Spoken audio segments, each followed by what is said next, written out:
We've talked a lot recently about how faith without works is dead. Over on the Church of the Oak, I talked about how to do church.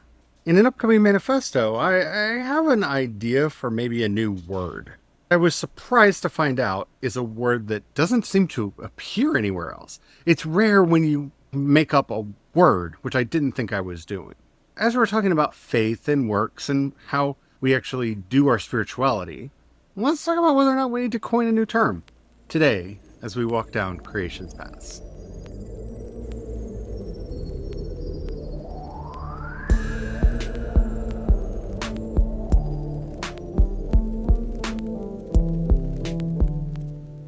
Hello, everyone. Welcome to this episode of Creation's Paths. My name is Charlie. I am a non-binary Christopagan Druid who practices creation spirituality.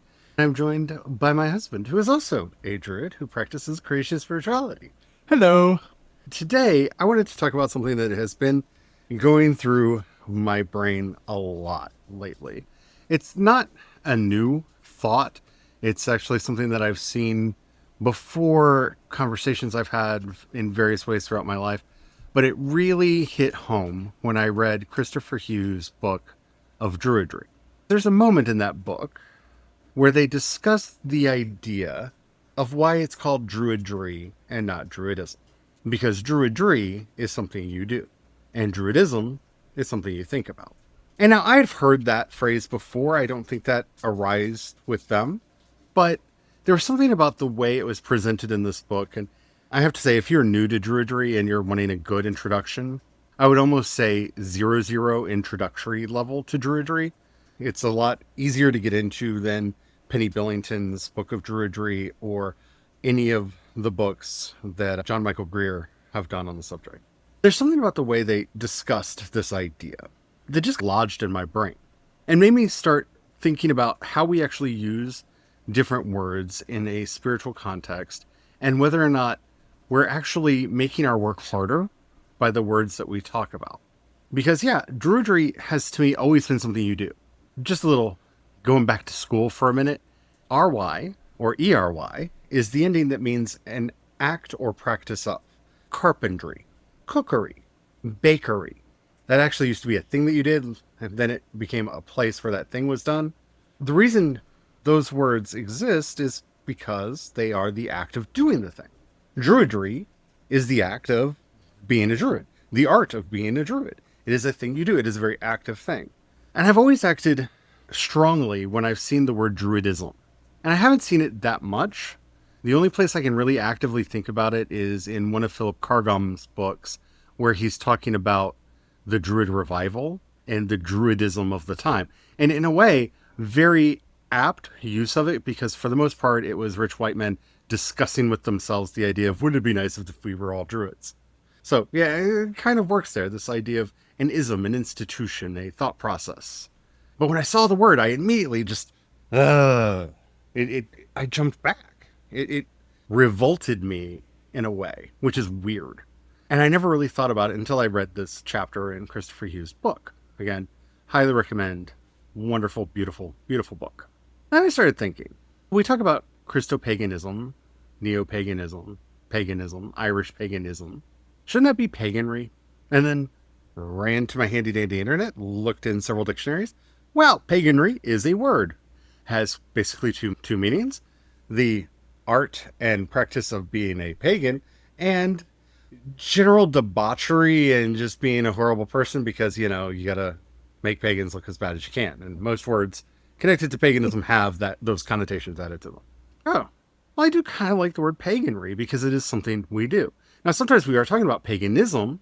We're talking about the lore or the thoughts, doing some of that reconstructionist work. But we should also be talking about the paganry. And that's where I found a gap in the English language. I searched for the word Christianry, Christery.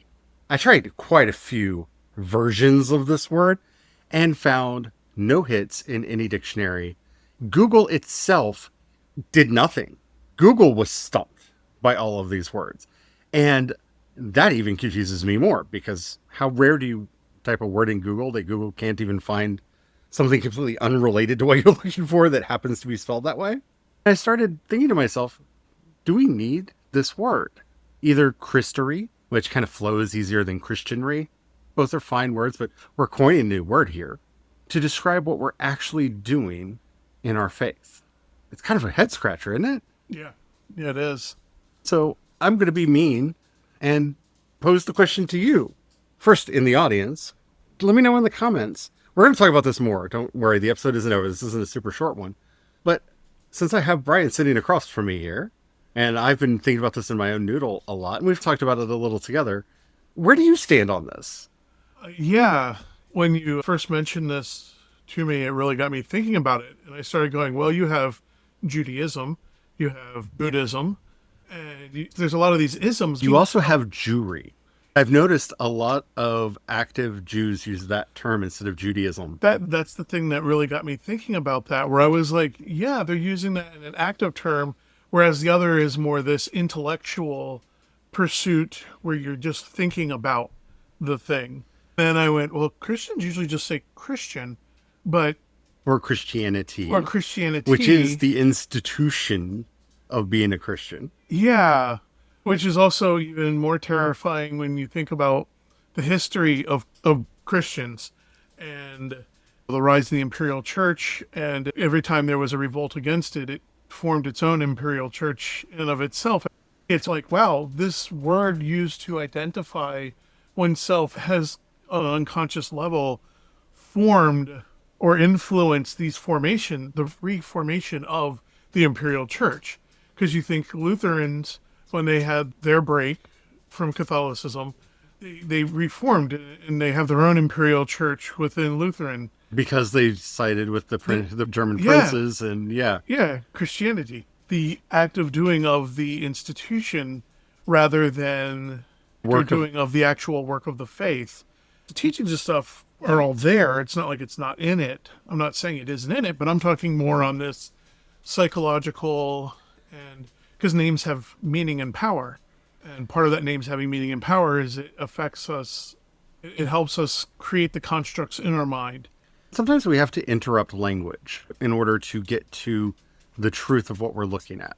We have to use some kind of disruptive language so that our brain gets out of its ruts, out of the grooves that we've worn into it, and stays in its habitual patterns.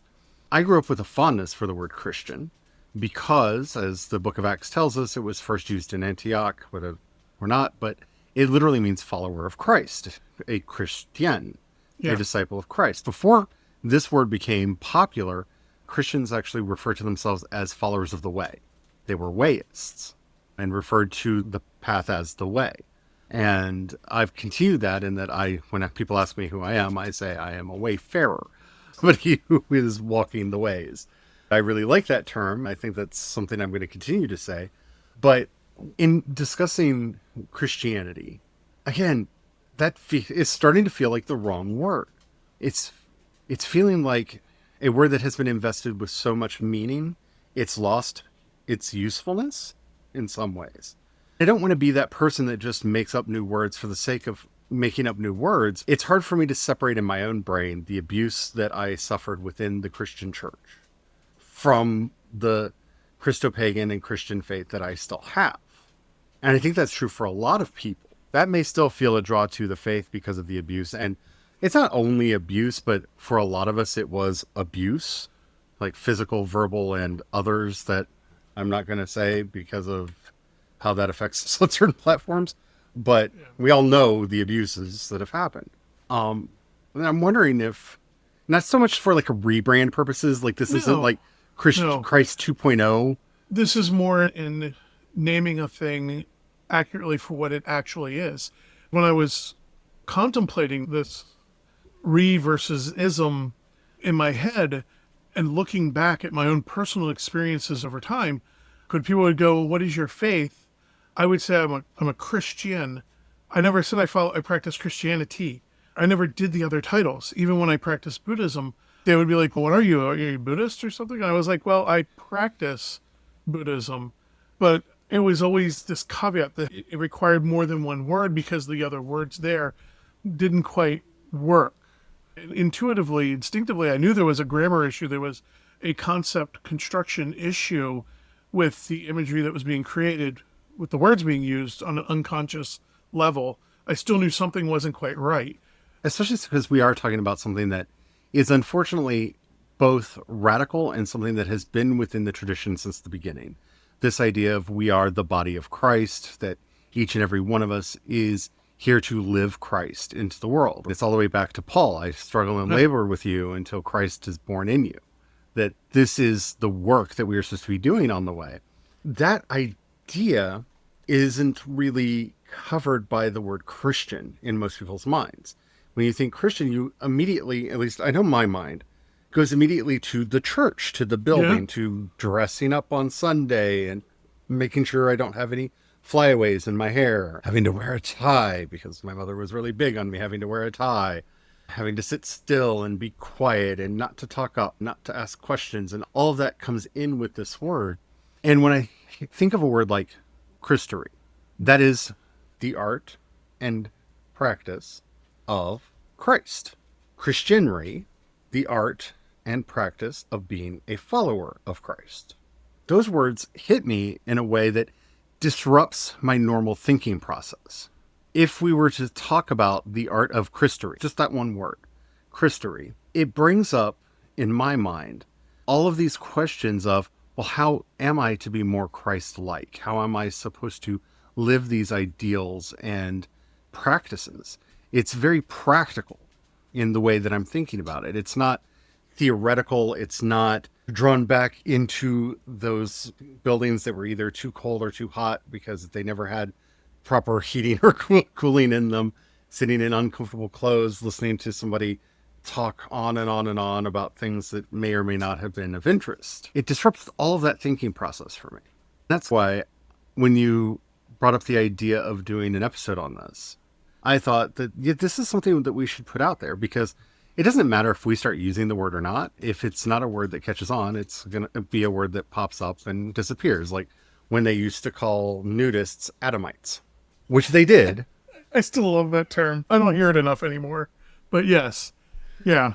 They did. That is a real term that is lost to us because English picked other words that made more sense.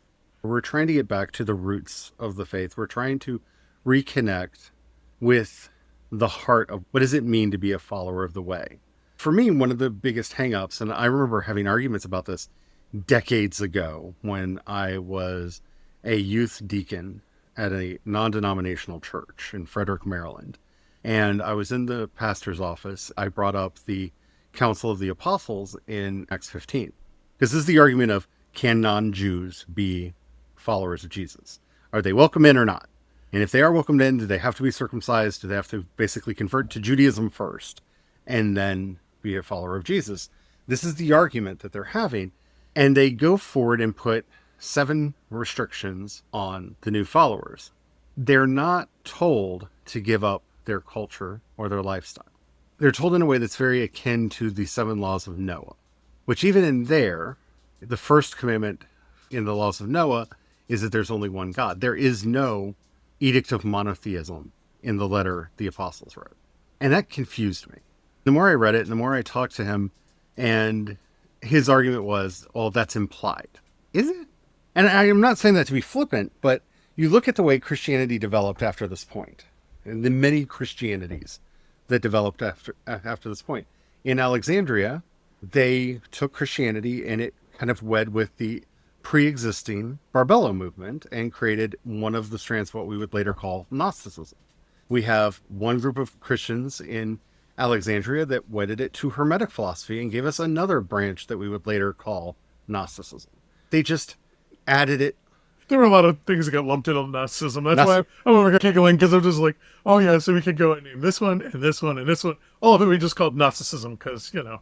In the 1700s, they wanted a blanket term for all of those other Christianities. So they could go, ooh, spooky, scary. And they created the word Gnostic and the word Gnosticism, and the rest is history. But when we look at the actual practice, not what the institutional church would do later, we're talking about in those early birth pangs of the movement until the institutionalized church started making hard declarations that honestly aren't such hard declarations, because They let a lot of pagan gods into saints. They let a lot of pagan holidays into the calendar. They let a lot of pagan practices into the church. So they did and they didn't have a hard and fast rule on this. But of course, as the struggle between groups over the control of the people happened, these lines became starker and were more enforced through the imperial punishment of death. And so by the time the faith gets to us, well, yeah, of course they had to convert because that was how the church moved. Convert or die, right? Was it? Because in so many instances, especially in those early formative years, before the church itself adopted a policy of convert or die, that's not what we see. That's not how we see this actually happening in the varieties of Christianity that emerged from the Elkosites to the Ebionites, all of the different groups that we know of, the Sethians, the Cainites. They all kind of adopted and adapted their own culture and their own understanding to work within this system and to basically, well, and we're answering the question of how does Christ fit into our worldview? It's not until you get to Athanasius in the, would that be the 4th century? 300s. You always add one, right? I always get confused about that. So the 4th century, where you have Athanasius and the various others coming together, like Augustine and the penultimate blamer of all things, because everything gets penned on the Council of Nicea, which is very unfair because they actually talked about very few things. Yeah. We actually have the minutes from the Council of Nicea. You can read them. They didn't actually do all the things that people say that they did.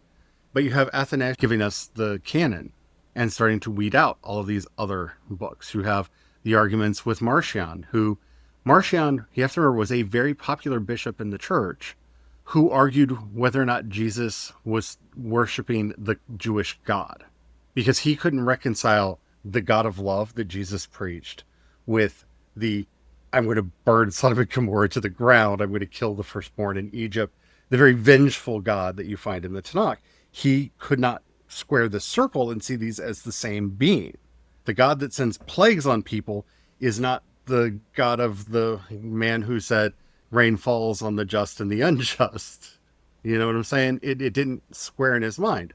And so all of these arguments were happening, and it wasn't until after the fact, after these ideas had been popular, that the imperial church started weeding them out. And I'm not arguing that Marcion was right or that any of these other people were right. But what I'm saying is there was this fertile ground where people were testing, checking, seeing what are the parameters we're going to put on this. And what I feel like we're pushing back against in all the work that we're doing, either with the Church of the Oak, the Hollowstead, or this podcast, or with the work going up over on Wisdom's Cry, is the presuppositions that the bishops and patriarchs at the various church councils had the right, not the authority. They had the authority. The empire put weapons at their disposal to enforce their decisions. And that's why the imperial church always likes to go to, they had the authority. Of course they had the authority. Constantine gave them the right to go burn books and kill people. The question is, did they have the right to be the people who defined what Christianity looked like for all the people that followed? Because I don't know that any institution or person has that right. Because when I read the work of the Taoist church, and yes, there was a Taoist church, when talking about how these ideas in the early church flourished and intermingled, some Christian missionaries made it all the way to China and founded what was known in China as the religion of light. And they wrote their own gospels. They had their own sutras. They wrote some amazing documents that have been preserved and exist today. You can read them. It is a familiar Christianity, very much from the Syriac tradition. So you can see where the missionaries came from. They constantly use the title Mar for their leaders, and that Mar means Lord in Syrian. Many of the people listed on the list are Syrian saints, Syrian Orthodox saints, so that's the line that went out there. There's a sutra where Jesus and Yama, the Lord of Death, are having an argument, because Yama doesn't understand why Jesus is going to be born. And it's brilliant, and it's beautiful, and it's interesting, because it's wrestling with the indigenous faith that it encountered there, the Buddhism, the Taoism, the Confucianism, and trying to make sense of it. It merged with those in the same way for everybody who wants to say that Christopaganism is wrong. It merged with Taoism there, the way the imperial church merged with Aristotle and Plotinus. I think that's something that people forget. I was able to square the circle simply through the understanding that there is a certain core set, couple things. That's it. That's core. If you got that, Christianry. Everything else is personal practice, and that's influenced by culture, that's influenced by community. Once that's realized, it's so freeing, because then when you experience the other inflections of the faith, you can recognize it for what it actually is. And it is the same. It's just their inflection of it. It's how they're singing it. It's still a song. It's just being sung with their chords, their notes. And it was so powerful for me to have that realization that the core is the same, and then everything else is personal practice. It really squared it up. I'm currently of the opinion, and we'll see where this shakes out in the end. This is not a declarative statement. It's a conversation starter. We will be revisiting this over time, and we'd love to hear from you. Where I'm currently at is I want all the words. I want Christery. I want this word Christery to refer to the art and practice of being Christ, of Christing, of living in that cosmic Christ, in that body of Christ. I want the word Christianry for the art and practice of being a follower of Christ. I want the word Christianity so that when we're talking about what should the institution look like, because I know everyone is against institutions, I am too, but if we're going to have buildings and meeting places and stuff, a certain level of institution has to be there to maintain the grounds, make sure the bills are paid, make sure that upkeep is done on the building. I'm not saying like a full like Catholic Church level of bureaucracy needs to grow up, but a certain level of institutionalization will have to happen. That's what Christianity is for. I think all of these words have a purpose and a place in our lexicon, and I am oddly feeling robbed that these other two words did not exist in English prior. And I wish I had access to the full Oxford English Dictionary to know if they are lost words. If at any point in the Anglo-Saxon language did either of these words live, were they there, and did they get lost? They seem so obvious to me, especially Christianry. That word in and of itself, the fact that I was not able to find it in Merriam-Webster, it wasn't even in Wiktionary where people can just add words. You know what I'm saying? Like, it wasn't in the Oxford reference that's available online. It wasn't all of the places I looked. It was not there. In fact, Google returned no results for that word. And that shocks me. It seems like a construction that would have at least happened by accident a few times. Now we're going to throw it all to y'all. What do you all think about this? I know the first answer, you don't have to put it in the comments unless you want to. Yes, Charlie is overthinking it. I know. It's what I do. That's why we have 7 podcast episodes coming out a week over 3 podcasts. Not to mention everything that goes out over on wisdomscry.com. Oh, I am an overthinker. Hello, glad to meet you. But whether or not these words actually have a functional use, because the way that I laid them out, to me, cover 3 aspects of faith that are often conflated into the same thing. And by separating them out into their own domains with their own word, their own title, maybe we can have sure footing going forward. But I really want to know what y'all think. It's also why, like you're saying, Christopaganism, Christopaganry. Oh yeah, I'm going to be saying Yeah, Christopagan. that's why you'll hear us saying that going forward. Yeah, that one definitely. Christopagan or Christopaganry. Yeah. You know. So let us know what you think. If you're on YouTube or Spotify, you can leave us a comment down in the comments. Please, if you're on somewhere else that has comments enabled on these podcasts, they do not send us notifications, so we will not know that you comment there.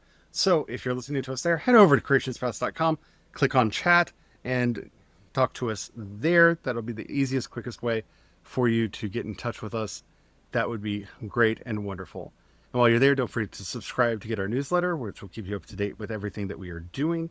And while you're there, should you have a few bucks in your pocket that you could share with us, maybe think about becoming a member.